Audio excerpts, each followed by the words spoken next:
Snow teaches you a lot about people. I'd been plowing snow for almost 15 years, and if there was one thing I learned, it was this.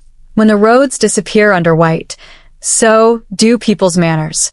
Still, nothing prepared me for the email I received at the first major snowfall of the season. From Pine Ridge Estates HOA subject, immediate snow removal requirement. I opened it while warming up my truck. Diesel engine growling in the driveway, plow already mounted and ready to work. The email read, as a resident adjacent contractor and heavy equipment owner, you are hereby instructed to plow all Pine Ridge Estates streets immediately. This is considered a community responsibility. Failure to comply may result in fines and legal action. I laughed. Actually laughed. Then I realized they were serious. I own Dalton Snow and Excavation, a small but legitimate business. I plow commercial lots, private driveways, and county contracts for money. What I am not is an unpaid servant for a gated community full of people who think owning property automatically gives them authority over everyone else. But Pine Ridge Estates had always been special. They bordered my land, a rural stretch just outside their ridiculous stone gate with its wrought iron letters and keypad entry. For years, they treated my property like an inconvenience they hadn't managed to erase yet. They complained about my truck noise.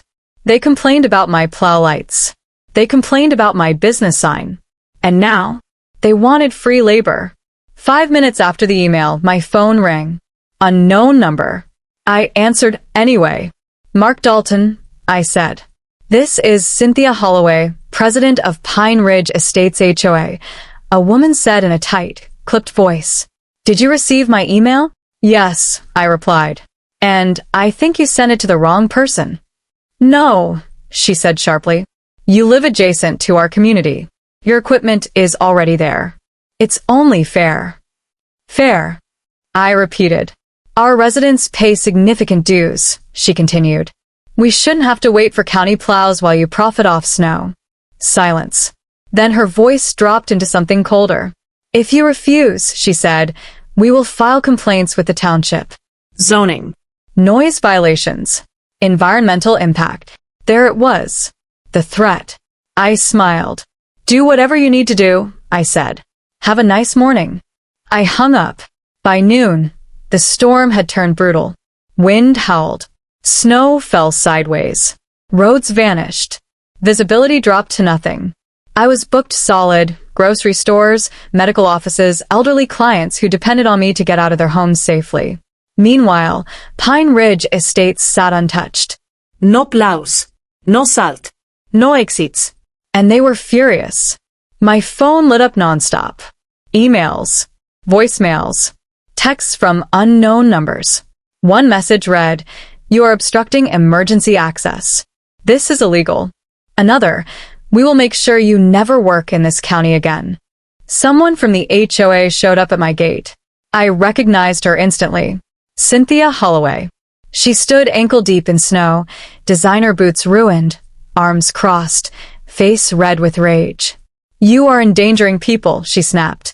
No, I said calmly. Your failure to hire a plow service is endangering people. You live next to us, she yelled. You owe this community. I leaned on my truck door. I owe you nothing. She pointed at my plow. That equipment is the reason you're here, she said. Without us, you'd have no work. I laughed again. You want to know why I'm here? I asked. Because I own land, and I mind my business. Her eyes narrowed. This isn't over, she said. I believed her. And that's when I had an idea. A very, very bad or very, very perfect idea. That night, the storm finally slowed. I finished my paid routes and headed home, headlights cutting through the snow. As I approached Pine Ridge's grand entrance, I noticed something. The gate was open. Wide open. No guard. No plow. No salt. Just untouched snow piled everywhere inside. I stopped my truck, looked at the gate, looked at my plow, and thought about the email. Immediate snow removal requirement. I smiled. If you insist, I muttered. I dropped the plow and drove forward. The first pass was slow. Snow fell in relentless sheets, drifting sideways in the bitter wind. Each sweep of the plow pushed a wall of white higher against the ornate stone gate of Pine Ridge Estates. I wasn't just plowing anymore. I was building a fortress, a warning, a monument to their entitlement. By the time I finished the first lane, snow was piling nearly 4 feet high along the driveway. The streetlights reflected off the icy wall like miniature suns trapped behind glass. From my vantage point, the gate seemed smaller than usual, swallowed by the avalanche I was creating. I laughed. This is what entitlement looks like in the real world. My phone rang. Cynthia Holloway. Her voice was shrill, practically vibrating through the storm. "Mark, what do you think you're doing?" she yelled. I wiped snow from my windshield. "Plowing," I said calmly. "Like you asked. Just technically following your instructions." "You're burying the gate. People can't enter or exit. Emergency vehicles won't get in." I chuckled. "Exactly. I'm following your guidance. You told me to plow the streets immediately. The streets are plowed. I just pushed the snow toward the gate, since it's the end of the road." There was silence on the other end. Then, "This is harassment. You'll regret this." "Good night, Cynthia," I said, hanging up. By midnight, I had completed the second pass. The snow was now towering at least 10 feet high, forming an impenetrable wall across the main entrance. Icicles hung from the wrought iron letters like frozen daggers. The community's asphalt roads were technically plowed, but no one could get in or out without digging themselves free. I backed my truck up, inspecting my work. From here, the gate looked more like the entrance to a fortress than a suburban neighborhood. I could hear the wind whistling through the iron bars, carrying with it the faint sound of cars honking inside, residents trapped in their own streets. I sat in my truck for a moment, sipping coffee, listening. The storm had slowed, but my amusement hadn't. Sometimes karma is as simple as gravity and a plow. The next morning, chaos erupted. I watched from my driveway as 3 HOA board members scrambled through the snow, waving their arms.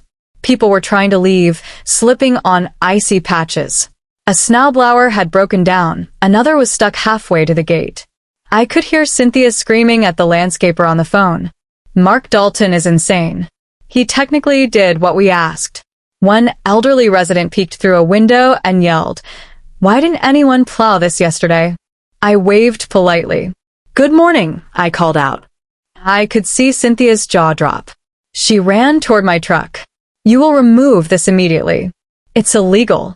"Actually," I said, "you asked me to plow your streets." "I did. It's fully compliant." She stood frozen, staring up at 10 feet of snow, realizing she had painted herself into a corner. Literally. By noon, word had spread throughout the neighborhood. Kids were sledding on the snow mountains I'd built. Residents were trapped in their garages, waving from upper floors. Cars slid helplessly in the parking lots. Cynthia tried to mobilize the HOA's small landscaping crew, but it was futile. They could barely move 3 feet without slipping. Meanwhile, I called a friend, a local drone enthusiast, and asked him to fly over and record the scene. From above, the 10-foot snow wall looked like a monumental sculpture, carved from chaos, perfectly aligned across the main gate. Within an hour, I had footage. I posted it online. Within minutes, it went viral in local social media groups. HOA demands free plow work, gets 10 feet of snow at their gate instead. By evening, the neighborhood was buzzing. News crews called. People came from surrounding towns just to witness the snow wall and laugh at the HOA's humiliation. Finally, Cynthia appeared at my front gate, furious, red-faced, nearly in tears, brandishing her phone. "Mark Dalton," she screamed. "If you don't remove that snow immediately, I will press charges. Trespassing. Property damage. You name it." I smiled. "Funny," I said. "You're standing on my property, and I've already plowed your streets. The rest is just snow." Her hands shook. "This is war," she hissed. "I think you mean winter," I replied. And just like that, the 10-foot snow wall stayed.